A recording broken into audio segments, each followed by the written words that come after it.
Wow! Hi kids! Welcome to the magical world of the food rainbow. Today we're going to meet colorful fruits and veggies that help us grow big and strong. Let's start with the color red. These red fruits and veggies like apples and tomatoes give us strong hearts and lots of energy.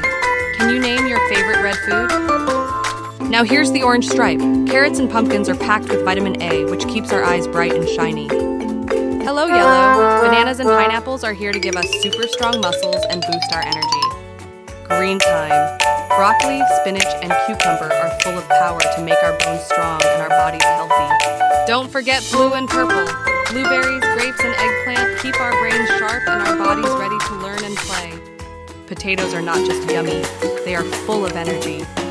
Onions may make us cry sometimes. Onions also fight off germs and keep us feeling our best. Have you ever tried tamarind? Tamarind helps our digestion. Kiwis are tiny but mighty. They are full of vitamin C and vitamin E, which keep our skin glowing and our eyes sparkling. Look at all these colors. Eating a rainbow of fruits and veggies every day helps us stay healthy, happy, and full of energy. What colors are on your plate today? Can you think of a new fruit or veggie to try? Maybe something from the green stripe like spinach? Remember kids, the more colors you eat, the healthier you'll be. So let's make every meal a rainbow meal. Thanks for watching. Please hit the like button below. Subscribe for more fun and learning adventures.